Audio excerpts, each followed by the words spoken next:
Good morning, people, and welcome to the weekly vlog.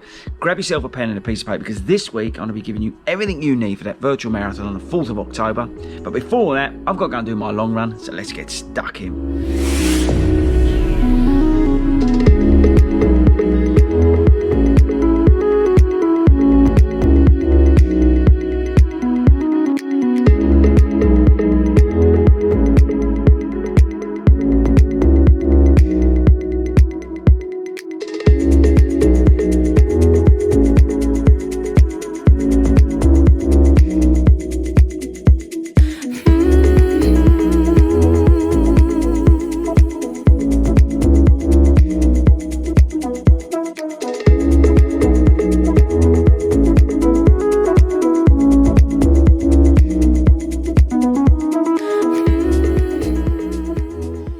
So we're back in the house and back in the studio at Fordy Runs HQ. I enjoyed that long run. That was good fun.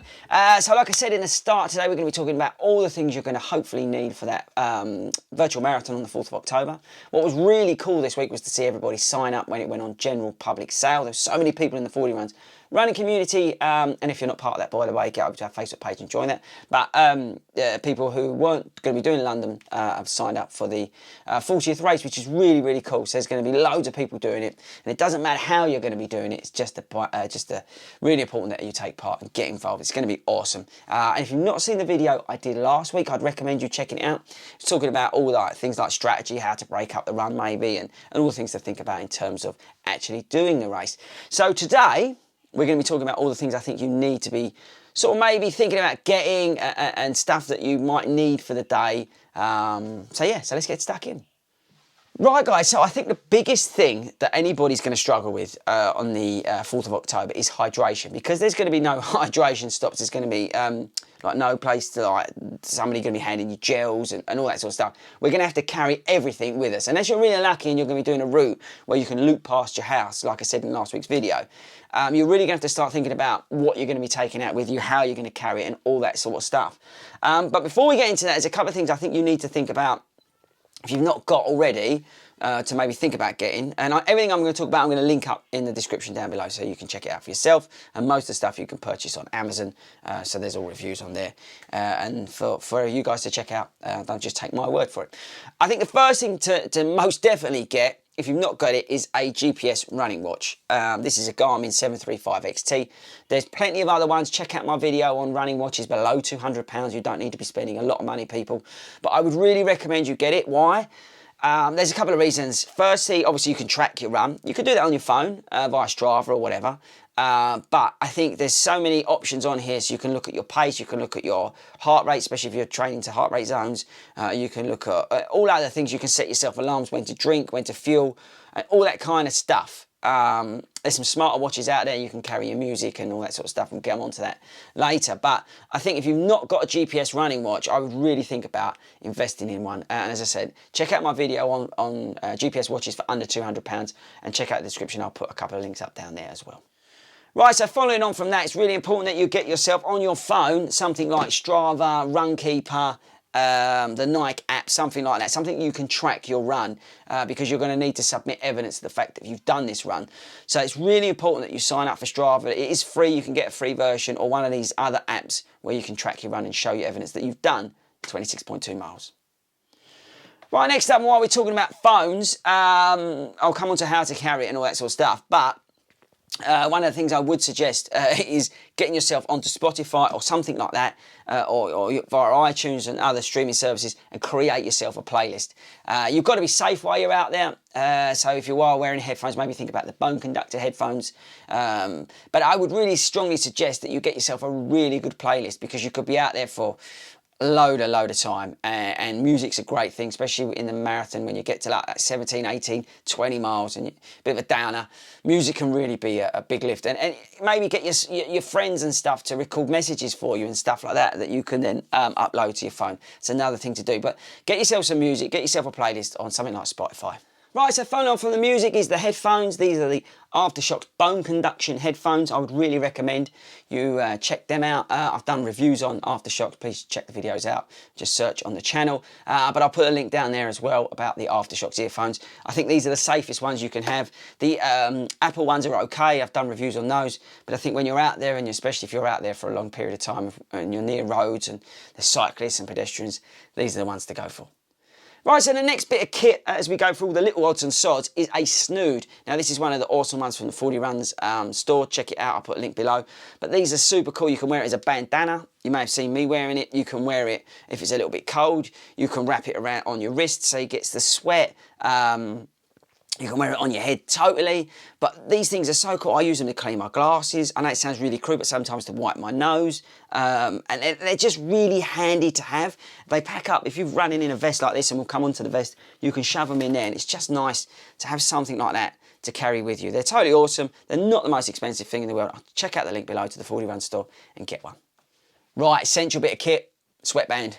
I know I just spoke about the snood, but you can put one of these on just to wipe the brow. Trust me, this will be the best thing you buy. Vaseline, people, don't forget to Vass up. All those bits, it's very crude, but in between your toes, in between your feet, get yourself some Vaseline. Doesn't matter where you get it from, but just get yourself some Vaseline and put it in all the sort of places that you think will chafe. KT tape. Now, why have I got KT tape? Well, KT tape's usually for injuries, but it's a little tip. Cut some squares off and put them over your nipples, boys, and girls, but put them over your nipples to stop the dreaded bleeding nipple on marathon day. Right, the last thing in the odds and sods section is sunglasses. Looking awesome, but also they will protect your eyes. In particular, obviously, you're going to be out there for a long time. You want to protect your eyes, especially if it's a sunny day. So get yourself some sunglasses. Gooder ones are awesome. I'll put a link below. They're not the most expensive things in the world. I've done reviews on Gooder sunglasses, but I'd really recommend, if it's going to be a relatively nice day, to get some sunglasses to protect those eyes. Right, guys, so next up, we're going to get into hydration and fueling. Firstly, hydration. So this is Active Root Electrolyte. Now, this is the stuff I use, and I will be taking a bottle of this out with me on race day. This stuff has got all the electrolytes I need, and it is super awesome because it's natural ginger, so it's really easy on your stomach.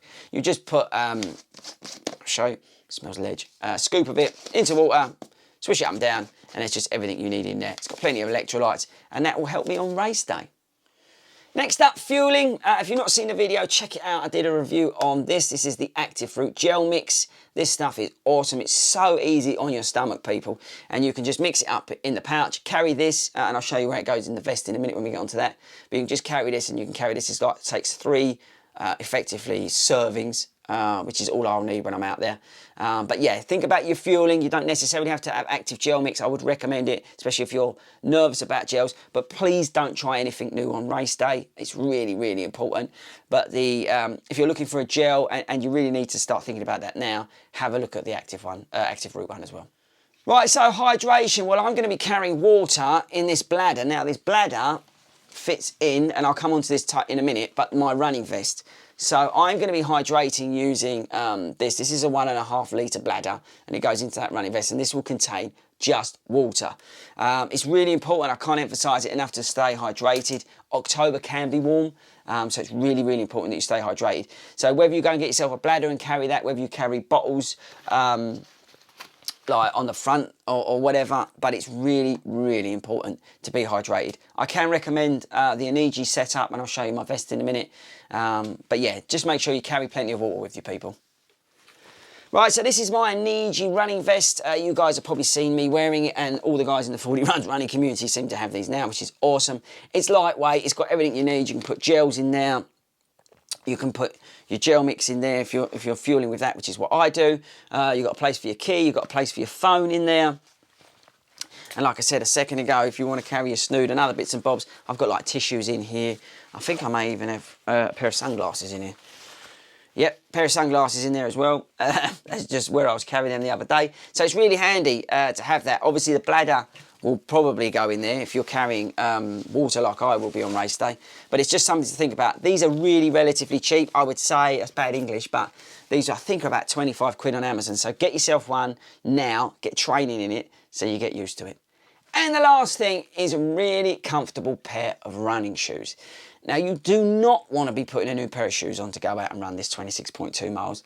Now, like I said in the video the other week, I'm not going to be chasing a time. So I'm not going to be wearing a fast shoe or like like something like this, or another marathon shoe like my Alpha Flies.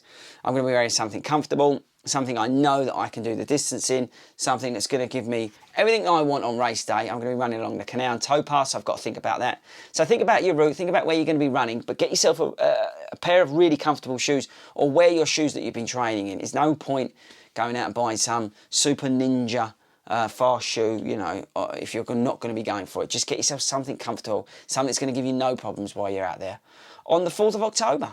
Right guys, so that's it there, the sort of essential bits of kit and other odds and sods that I wanted to go through with you today that I think you're going to need. Obviously, kit-wise, make sure you've got, technical tops, decent shorts, decent socks. I can recommend the Chimera socks if you've not checked those out. And the Runderwear ones, they do a double skin sock as well. So all that kind of stuff you need to think about. So, and also get out there in that kit and start running in it now. But that's it for this week. Let me know in the comments how you're getting on with your training. We haven't got long. We've only got about 5 weeks, I think, now. But this is why I wanted to do this video this week, because it's really important to get some of this stuff and start practicing with it, playing around with it and all that sort of stuff. Right, that's it from me, guys. I will catch you next week.